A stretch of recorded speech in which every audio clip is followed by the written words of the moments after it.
Mesdames, Messieurs, bonsoir. Bienvenue au journal du 18h bilingue. Brian Biwa, good evening. Good evening, Doreen Bimi. The headlines.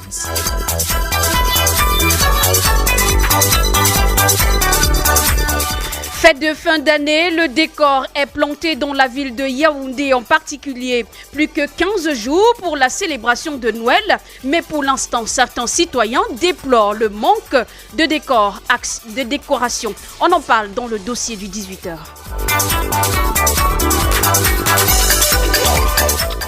In education, 256 secondary schools in Cameroon have received a major upgrade in digital learning equipment following a distribution from the ministry. The distribution presided over by the Minister of Secondary Education, Nalova Lyonga, in Yaoundé today, December 10, included smart boards, webcams, and other accessories. The details right ahead. En sport, préparatif de la CAN Maroc 2025, tout est fin prêt et le ministre des Sports, Narcisse Mouelé-Kombi, y a présidé la réunion. Vous l'écouterez en fin de la page sportive. Voilà pour le sommaire. Royal Soir, première partie. Doreen Bimi.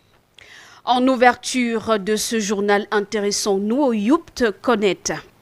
C'est une initiative visant à connecter les jeunes entre eux, aux opportunités et à leurs modèles. La 6e édition du Youth Connect Cameroun Convention vient d'être officiellement lancée.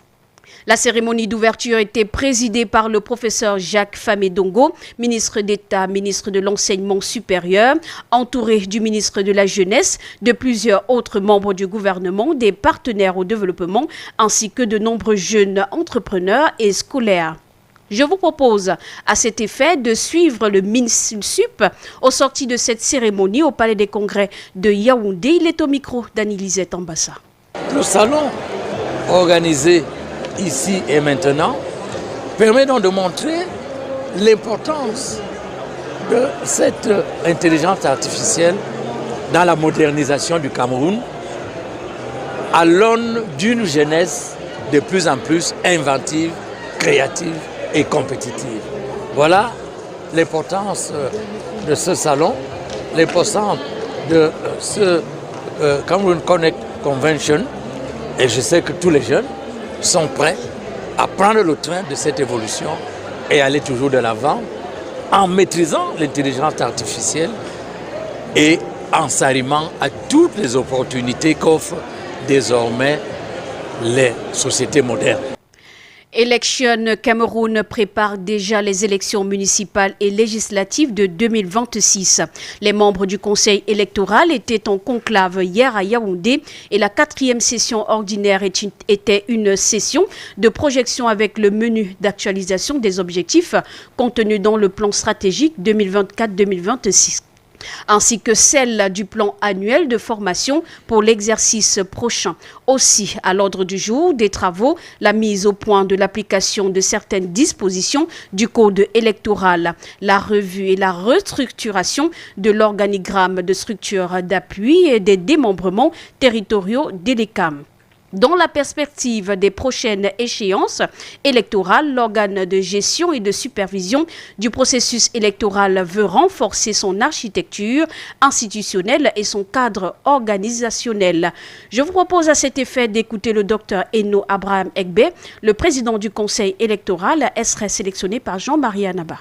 L'objectif est d'améliorer la coordination du flux opératoire et d'optimiser la répartition des responsabilités afin de garantir une efficacité plus grande et la capacité de tous les services à répondre aux exigences du calendrier électoral. Par ailleurs, nous allons délibérer sur les enseignements recueillis lors des discussions précédentes afin de permettre à notre institution de se positionner stratégiquement en vue des élections législatives et municipales à venir. Cela nous permettra d'anticiper les besoins tant en matière logistique que des ressources humaines en affinant nos priorités et nos orientations pour l'année prochaine. Le travail qui nous attend exige dès lors clarté, cohésion d'objectifs et engagement renouvelé envers l'excellence. Il est donc essentiel que nous continuons à placer en tête de nos priorités l'amélioration des conditions de travail, la rationalisation de la gestion des ressources financières et l'approfondissement de l'éducation civique et de la culture électorale de l'ensemble de nos concitoyens.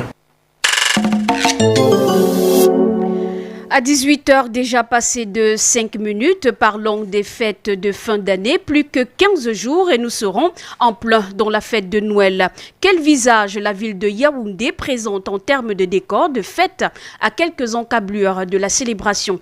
Tentative de réponse avec des réactions de citoyens rassemblés par Annie-Lisette Ambassade.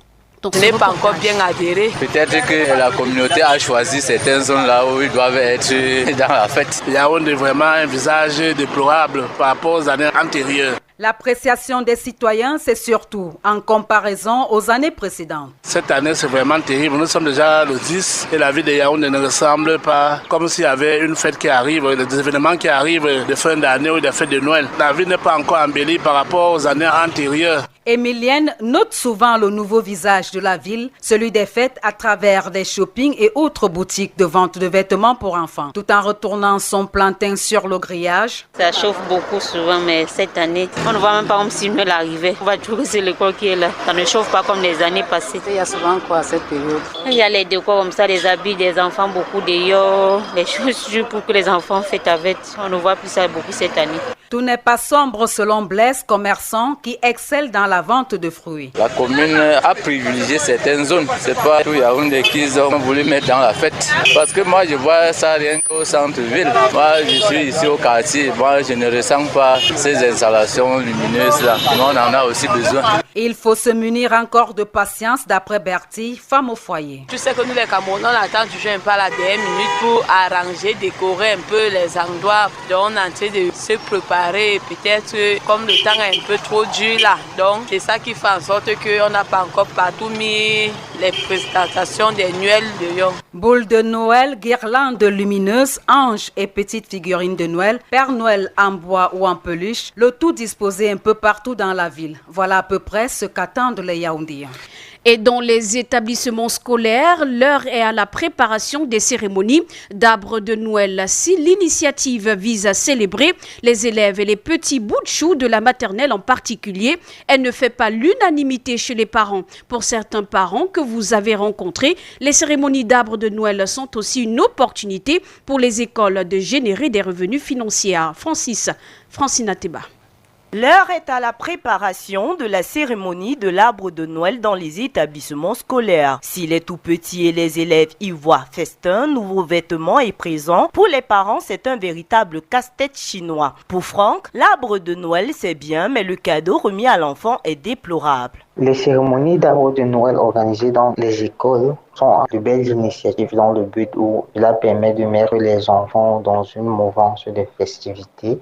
Cependant, l'approche utilisée par beaucoup d'écoles n'est pas la bonne dans la mesure où les parents doivent parfois contribuer à hauteur de 5 000, 10 000, 15 000 en fonction de l'école. Mais le cadeau qui est remis à l'enfant n'atteint même pas les 1/3 de la contribution qui a été faite. Matérialisation du vivre ensemble, mais moyen pour les éducateurs de se faire du gain d'après Patrick. A priori, c'est une bonne chose dans la mesure où ça participe de la cohésion sociale entre les enfants, le corps enseignant et les parents pour une meilleure éducation. Sauf que le bémol dans cette histoire, c'est le comportement de certains dirigeants et de certains enseignants qui ont trouvé là une véritable vache à lait. Comment extirper l'argent aux parents et tout. Initiative salutaire, mais à pas faire, selon Nadine. C'est une bonne initiative, mais il faudrait que les dépenses faites par les parents soient vues aussi par eux.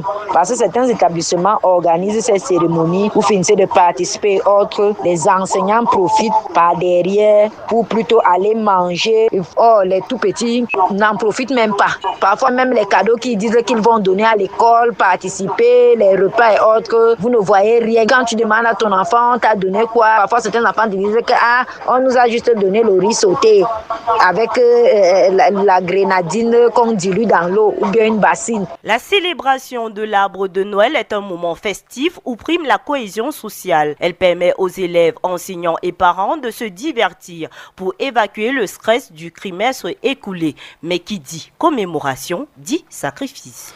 Certainement après la remise des bulletins, ces bouts de choux iront en vacances de Noël car les fêtes de fin d'année sont aussi un prétexte de voyage pour diverses raisons. Sauf que pour les citoyens, les avis sont mitigés sur les déplacements souvent qualifiés de risqués. Flora Ngoyam, chef d'ex-brigade des reportages. Thérèse fait partie des personnes prudentes. Casanière de nature, la jeune dame dit éviter les voyages en fin d'année pour plusieurs raisons. Je préfère rester à la maison parce que c'est une période un peu trop excitée en fait. Il y a chez moi. Pour Franklin et Vanessa, les préjugés autour des déplacements en fin d'année sont loin de les dissuader. Chrétiens dans l'âme, ils croient en l'autorité suprême pour assurer. Quelle qu'en soit la situation. C'est vrai qu'il y a une psychose que chaque fois à la fin d'année, il y a des accidents routiers et tout. Si moi j'ai envie de fêter en famille, je me déplace sans problème, je me confie ma vie au Seigneur et tout. Toujours pour nos interlocuteurs, les voyages en fin d'année sont nécessaires pour resserrer les liens de famille. Actuellement même, je vais même voyager, oui, pour retrouver la famille, pour fêter ensemble. Pour une raison urgente aussi, ça dépend. La plupart du temps, c'est juste pour revoir la famille, comme ça fait un bon bout de temps. Obligations professionnelles, congés de fin de trimestre, célébrations en famille, les raisons ne manquent pas aux citoyens pour prendre la route en période de fin d'année. Sauf qu'à côté, il y a des sceptiques pour qui les déplacements demeurent un risque pour leur vie.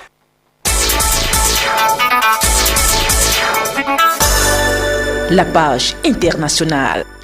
Madagascar, après la révolution, l'urgence de faire le pari du développement. Madagascar peut-elle utiliser le récent changement de régime comme tremplin pour l'économie du pays? Comment la grande île peut-elle s'inspirer du Ghana ou du Bangladesh, des pays qui ont réussi leur transformation? Et jusqu'à ce mercredi, la capitale accueille une conférence internationale sur la croissance verte inclusive. En sport, sans transition, CAN Maroc 2025, le Cameroun lance la machine des préparatifs. C'est officiellement lancé avec pour ambition d'assurer une participation harmonieuse et victorieuse des Lions indomptables. Réunis à huis clos au Palais Polyvalent des Sports, le ministre des Sports, Narcisse Mouelé-Kombi, et la FECAFOOT ont harmonisé leur stratégie. Je vous propose à cet effet d'écouter le ministre des Sports dans cet extrait.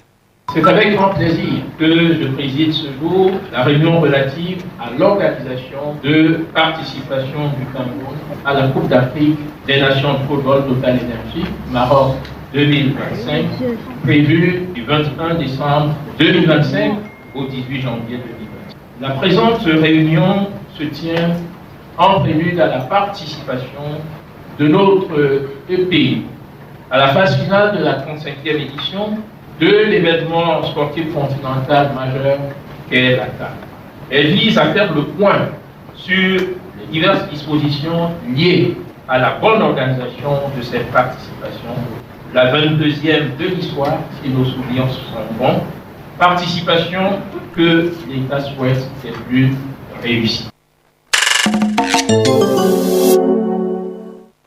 The second part of the news in the English language with Biwa Brian.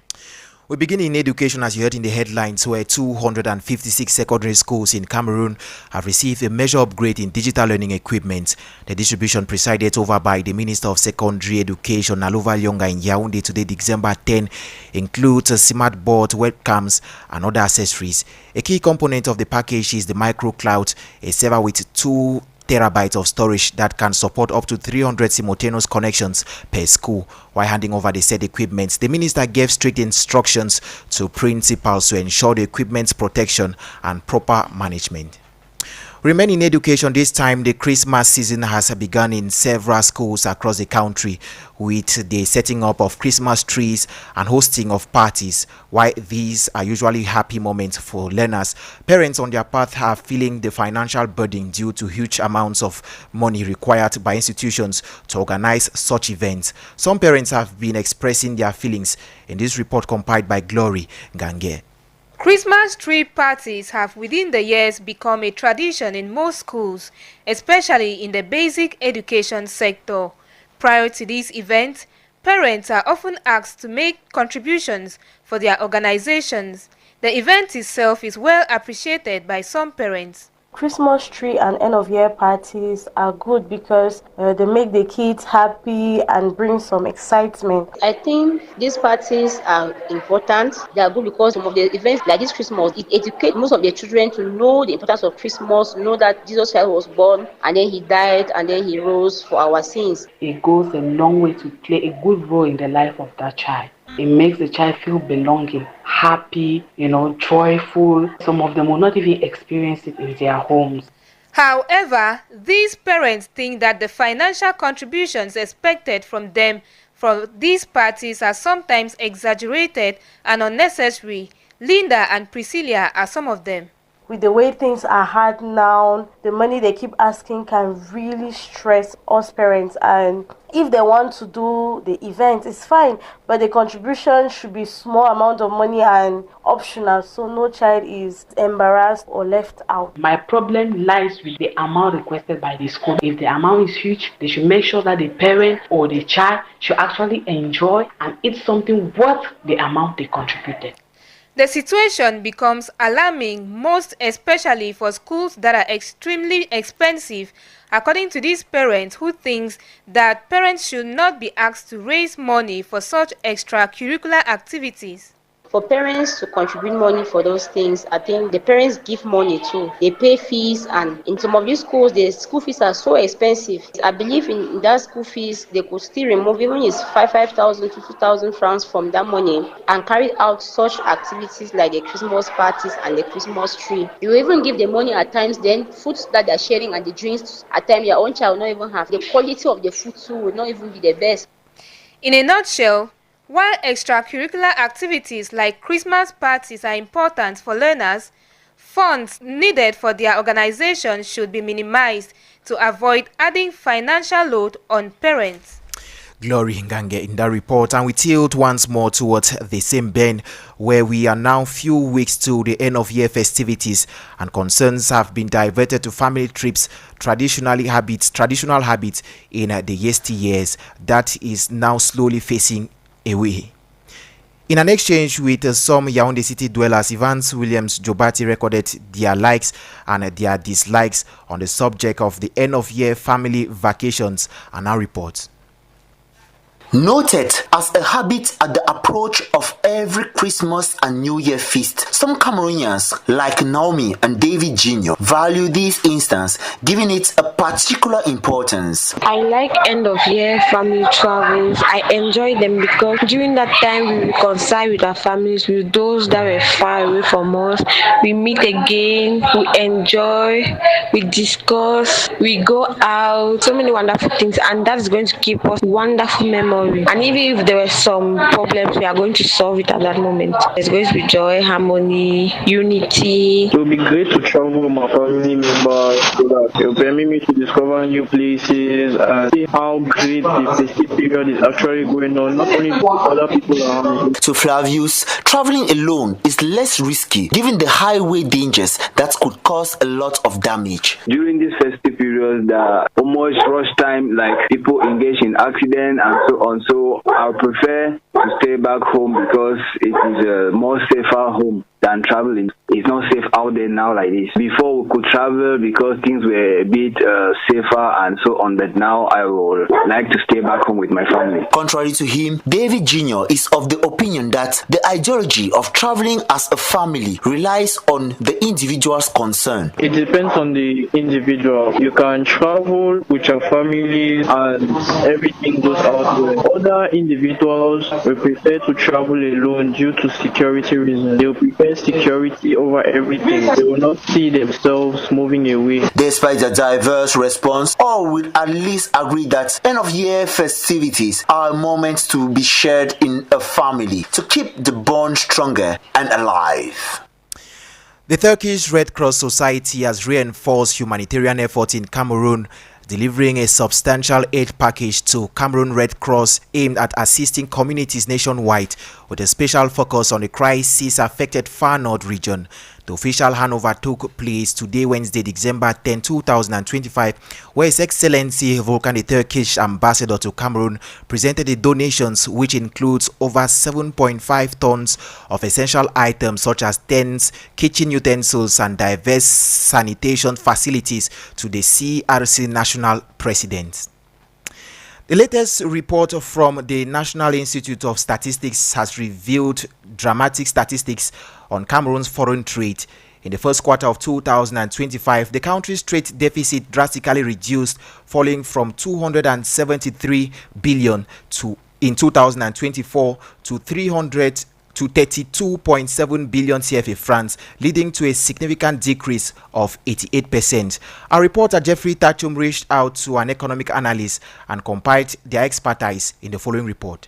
According to Jamo Haiwang, research analyst at the Cameroon Economic Policy Institute, a distinction should be made between the reason for the deficit and that of its recent reduction. The deficit itself is structural. Cameroon imports a lot, machinery, fuel, rice, vehicles, and exports relatively little, mainly raw primary commodities. That structural imbalance is what makes the trade balance vulnerable. So, what changed in the first quarter of 2025 is essentially an exceptional surge in exports, about 35% according to the National Statistics Office. A balance that shrunk as a result of cocoa exports and which, according to the experts, is positive to an extent. This was driven by cocoa and other agricultural products thanks to a strong volume and very favorable international prices. As a result, the deficit shrank mechanically. In the short term, yes, this is positive. It eases pressure on foreign exchange and its resource markets. However,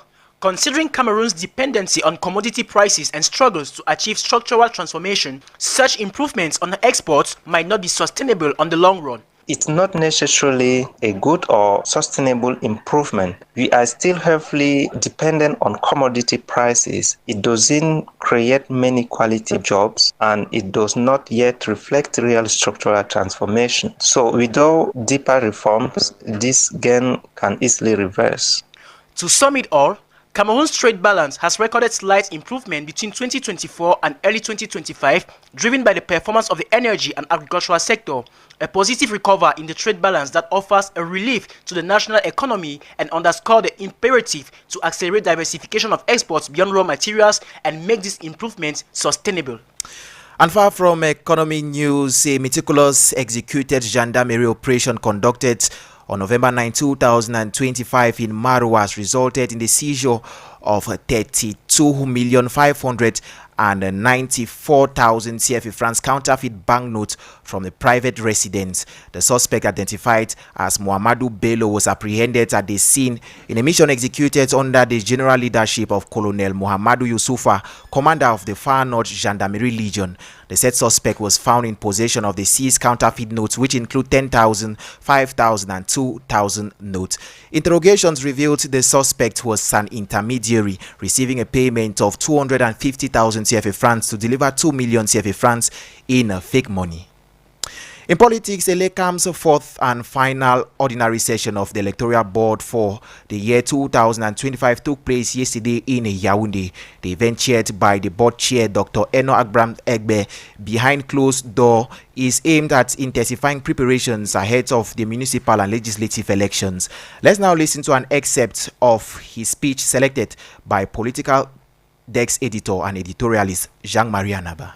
The successful organization of the recent election was undoubtedly the result of months of strategic preparation, planning, and forecasting. We required extensive mobilization across the national territory and within our diplomatic missions abroad. As we conclude the first chapter of the 2025-2027 electoral cycle, our responsibility is to focus on effectively preparing for the next legislative and municipal elections.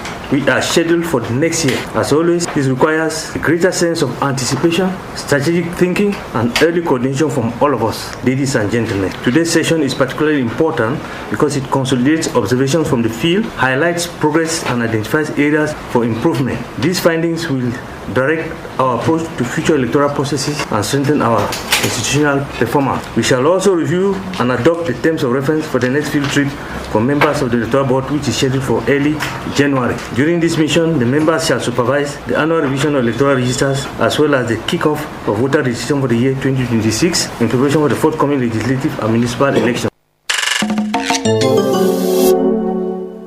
We talk sports where in a high-stake preparatory meeting held today in Yaoundé ahead of the 2025 African Cup of Nations in Morocco.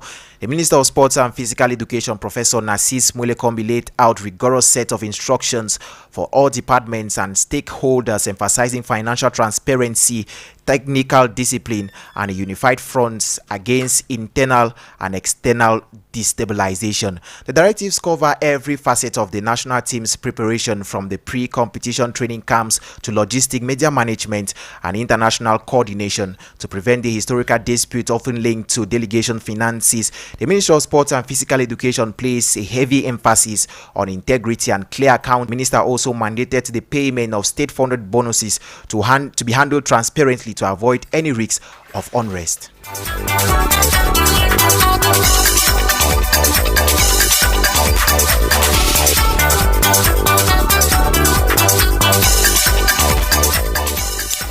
We end the news on this note. We were technically assisted by Romeo Adekumi. On the cameras, we had Brian Bida. Production assistants we got from Francina Teba and Jeffrey Tachum. Script editing, Jean-Jacques Foucault and Jeffrey Tachum. Editorial coaching we had from Abel Bela Samari. Coordination came in from the station's manager.